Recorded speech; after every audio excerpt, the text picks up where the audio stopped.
Hello, everyone. It's Athena, and this is going to be the first in my video blog series of my magical, mystical, and esoteric journey here in Greece. First, I just want to say I love you guys. I know that I've been a little AWOL for the past week or so. There's always that idea, that I should be posting stuff all the time, and that's kind of like the monster of social media. But I've just, I have to recognize sometimes I need space to just have the experience. So for those of you who always support me and what I'm doing and recognize when I'm out of town, essentially, that I'm really working on some, critical projects or having my own spiritual experiences and you still support me, I just really want to say thank you. This video is just going to be an introductory video with subsequent videos to follow related to my personal journey here in Greece, which is purposed with delving into the ancient Greek mysteries, essentially to extract what I feel like is still hidden wisdom. It exists, and yet because of time, because of the way that we've changed historically in ancient times, I do believe that there's a lot of information and knowledge that's been preserved, but maybe has just not been on the radar. There are, of course, a number of mystery schools that exist today, which I think accurately portray the syncretic nature of the ancient mystery traditions. And yet I see in the studies that I've done over the years that there's a lot missing. And there's many wonderful people, I'll just note, out there who are doing a great deal of work to also uncover these truths. They're translating alchemical texts, doing their own research, publishing it and putting it out there. And so for those of you who have been doing that, I just want to say thank you to that. There's so much wonderful knowledge and wisdom that exists out there, and humanity always needs it. I won't say, oh, we need it so badly right now. No, we always need it. And yet it gets lost over time, due to a number of factors, not the least of which is just the human consciousness. When humans are not cultivated in their consciousness to be able to see that which clearly exists, then it's almost as if it doesn't exist at all. And it takes those lovers of wisdom, those true philosophers out there doing the work to ensure that it's preserved and it's propagated throughout history. And so I just want to start this video out by saying thank you to all of you who take the time to do that in your life. I want to just first, for those who might come across my page and have no idea who I am or what I do, just give a brief introduction of myself. I go by Athena Alaya. That's my chosen spiritual name. I chose that in communion with my higher self, my true self, as a way to just reinforce my love and dedication to true universal wisdom. What I mean by that is wisdom that transcends human belief systems, religions, political systems, cultural belief systems, etc. It's a wisdom that exists everywhere and at all time. And Alaya I chose as a second component to that name, as a mechanism by which to reinforce with me always being a protector of wisdom, putting the onus on myself that when I do research, when I present research, that I try to do it as non-biasedly as possible. That being said, this is a video blog of my own personal spiritual journey, and therefore I may express my own personal beliefs that I just want to say up front or may not be attributed to particular organizations I'm involved with, people I know, religions, etc. It's my own personal experience on my path in what I consider to be my great work, which is my true purpose in this life. And I've chosen to document and record it through a video blog that I'm posting here on YouTube, because I understand that this is the method of communication in the modern day. So we have to utilize the tools that are here for us. One thing which I will not do in my video blog series is present any type of information that might violate any spiritual vows that I've taken in any organizations that I'm involved with. If I do come across pertinent information, techniques, etc., that are not in violation of my vows to present, I certainly will. Because I do personally believe that if a person has not developed a state of consciousness that they need to be in to recognize the benefit of it, it'll just be like this to them. And I don't personally believe that true wisdom and knowledge can be misused, because again, I also believe one has to have a certain level of consciousness, not only to understand it, but to access it and to utilize it as well. And so I'll just leave that at that. I've been studying ancient mystery traditions, esoteric traditions, mystical traditions globally for a little over 30 years now in my life. In addition, I have a PhD in bioengineering, and I worked as an engineer, contract engineer in corporate America for a very long time, just up until a few weeks ago. So my approach to the type of information that I search and research, that I search for and that I research, is both from the perspective of what I'll call a spiritual scientist and a physical scientist as well. I do believe they go hand in hand.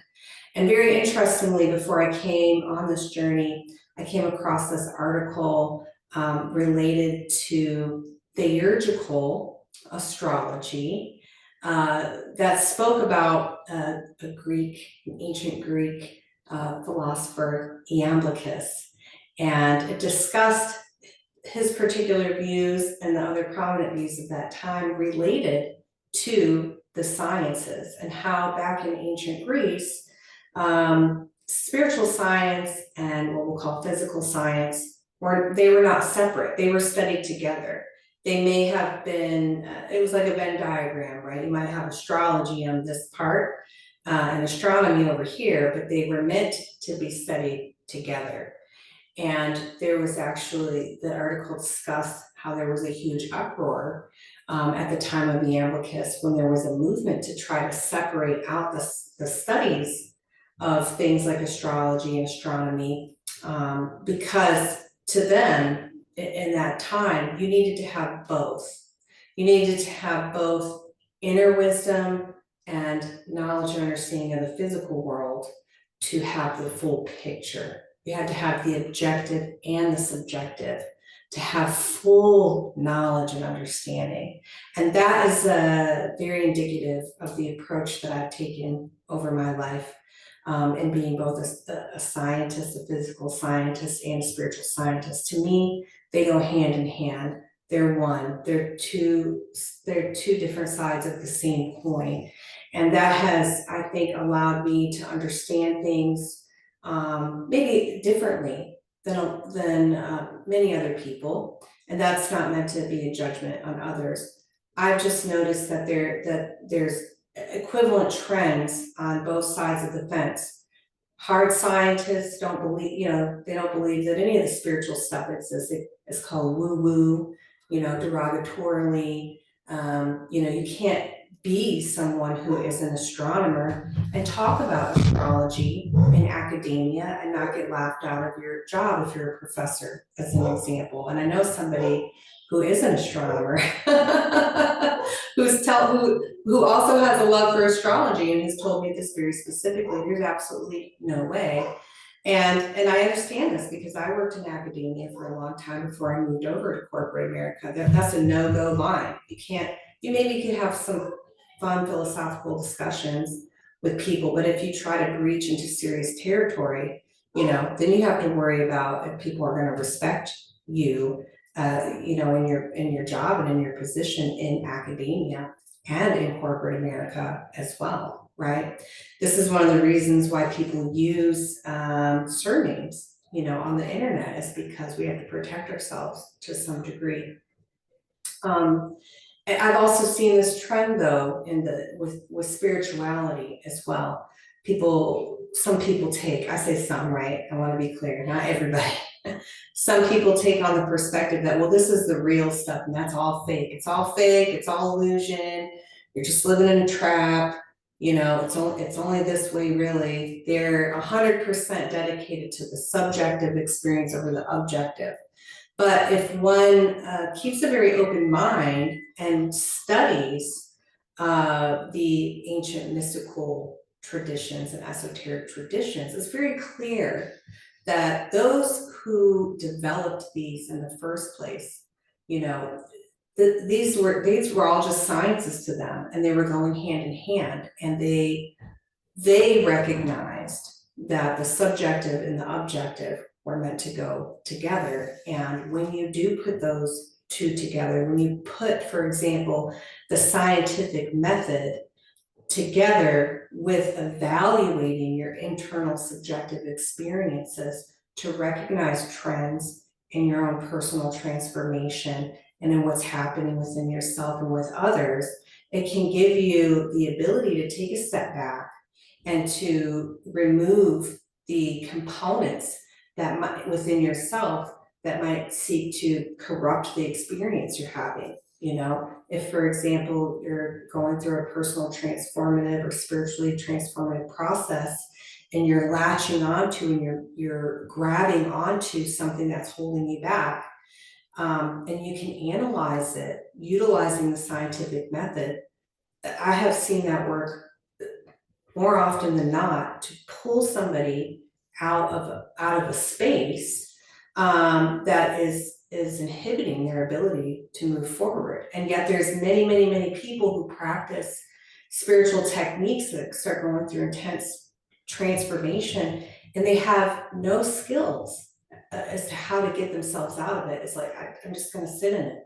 Or I'm going to go through a brute force method of doing the same thing over and over and over again until finally I have an epiphany, which could happen in like 2 weeks, 2 months, 2 years, 20 years. I've seen the gamut of that, right? But you put them together and it helps accentuate and elevate that process. So in terms of me coming here, I'd just like to briefly speak on why that has become so important to me.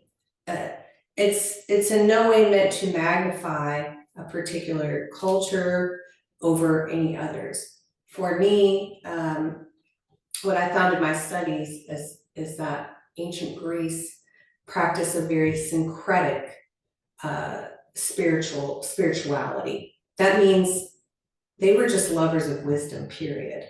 And if you look at some of the ancient mystery cults, they drew from ancient Egypt and India and all over the world. There were Brahmins that were part of Pythagoras's cult. There were cults over here in ancient Greece that worshipped Isis. To them, it was all the same. And because they were such lovers of wisdom, they accurately documented everything. I mean, even literally, even down to the letter. And when I say literally down to the letter, I mean, even in the ancient Greek language, every single letter had a particular meaning, energetically speaking.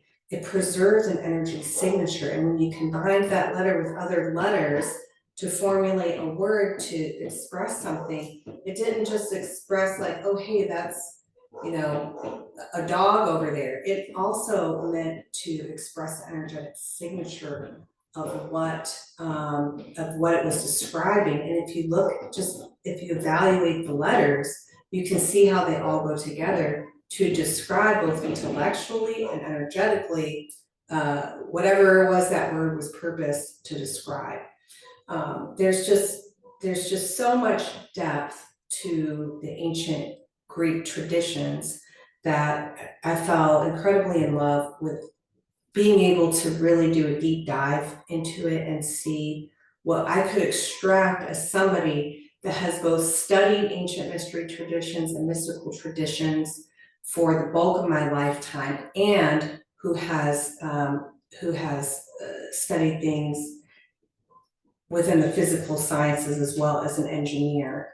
Um, I don't know that that makes me unique, but I feel like it has allowed me to have a unique perspective. And I feel as if it's my personal calling for myself to come and do a review of what exists over here. And there's a lot. I'll be here for 2 months, but I know, I know I'll just scratch the surface, on what exists over here. I can just tell that already. The whole entire land of Greece is just so rich. It's so rich with knowledge and understanding, traditions and practices, and it's just, yeah. I'm excited. So on that note, I'm going to end this video. I'm going to my next video is going to be about just kind of the happenings of this last week, which I think I'm still processing, but I recognize that I have to put out some video blogs. I have to document it at least iteratively at some point, or there'll be so much that has happened. So that being said, I'm not making any promises in terms of how often they'll come out. You might get a bunch and then you might get none, or you might get one and then, because I have to go organically with the flow and with what the divine has for me. And so I want to give an extra special thank you to those of you who I've met in my personal life and on social media, who recognize that I have been striving for a very long time to live organically, to be able to maintain my own space, my own time, to be able to manage my own time, without the constant influx of the universe, of the world, trying to impose itself upon me. And that means sometimes I'm very active on social media, and sometimes it's nada. And sometimes it's a little like, hey guys, I'll get back to you. For those of you who recognize that, and your understanding of that, and you respect that, and you respect me for what I'm doing, I just can't tell you how grateful that I am, because as influential as social media can be, it's a monster. It's definitely a monster in terms of, what's expected of you. And for me, social media, honestly, I could take it or leave it. I'm not here to procure followers on followers. I want to make intimate connections. I want to connect with people who are immersed in this work as well, on one level or another. That might mean you're just starting out. It's just interesting to you, you're just learning about it. It's just coming, into your consciousness, or maybe you're deeply ingrained in it.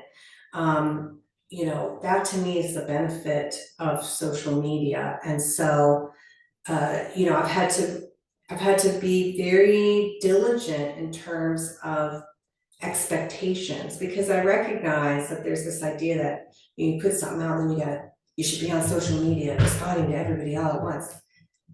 Let's be honest, I would spend the whole day after one post just managing that kind of flow, right? It's impossible to do such a thing and to attempt to do the work that I do, but I still want to share in this work with you, and I still love to share in your work with you, because I do believe ultimately that we do rise together, right? We're all components of a greater whole. We're all components of a greater cosmic consciousness.